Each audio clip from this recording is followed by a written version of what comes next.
The Grand Canyon. It was a quiet morning in the Grand Canyon in Arizona, and Kevin and Amy were hiking on a trail down into the canyon. The desert smelled clean, like pine trees and sand, and Kevin and Amy were happy not to be driving in the RV. It was an easy hike down, but the hike up the canyon would be difficult. Amy was reading the guidebook as she walked. It says in Arizona there are a lot of canyons of different sizes, but the Grand Canyon is the biggest. It is 217 miles long, and it has walls that are 6,000 feet tall.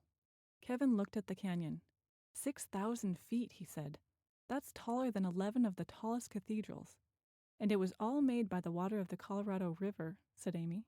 The guidebook also said that many people forget how far down they are hiking, and then they can't hike up the canyon again. But Amy didn't read this to Kevin. Let's not go too far, she said.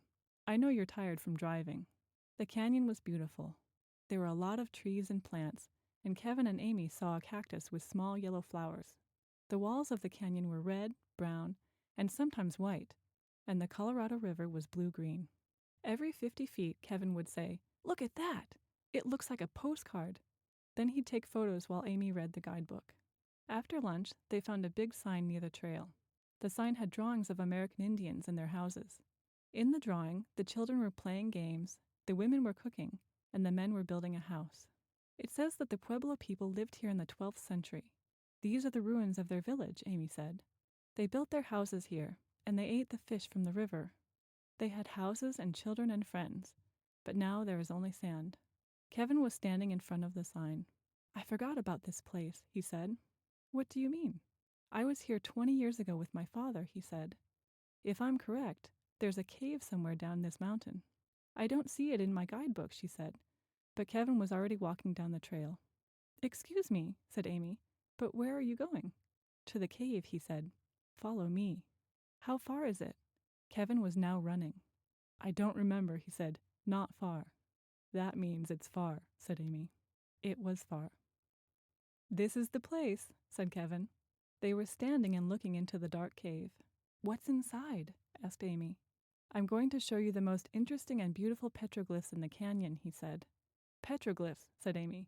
There are really cave paintings in there? Yes, but we have to climb down into the cave to see them. I'll climb in first, and then I can help you. They left their backpacks outside and climbed into the cave. It was dark, but they had the flashlight. The walls in the cave had paintings of animals and people and a hand. Wow, said Amy.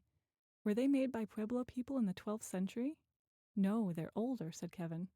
My father told me they're probably 10,000 or 20,000 years old. Are those paintings of sheep? Asked Amy. I don't know, said Kevin. It's an animal that I haven't seen before. Can you hold the flashlight, please? I want to take a photo. He gave Amy the flashlight, but the light turned off. It was now dark inside the cave. What happened? He asked. I can't see my hand in front of my face. The flashlight batteries are dead, she said. Do you have any batteries? Yes, but they're in the RV, he said. You can put the batteries from your camera in the flashlight, said Amy. Good idea, he said. Great. Now let's get out of here, said Amy. The evening was warm, and the color of the sky was purple and pink. Amy and Kevin were sitting in chairs beside a fire in the RV. They were not wearing shoes or socks. That was a lot of fun, said Amy. Tomorrow we should hike down to the waterfall and... I have an idea, said Kevin. He was almost too tired to speak. Tomorrow, let's do nothing.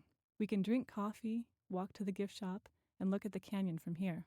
Amy closed the guidebook. Tired already? She asked. That's okay. We can go hiking the next day instead. The canyon is interesting, but I want to learn about the people who used to live here, the people who made those cave paintings. We need to speak with the ranger and the camp manager about the petroglyphs. Kevin? But Kevin was already sleeping.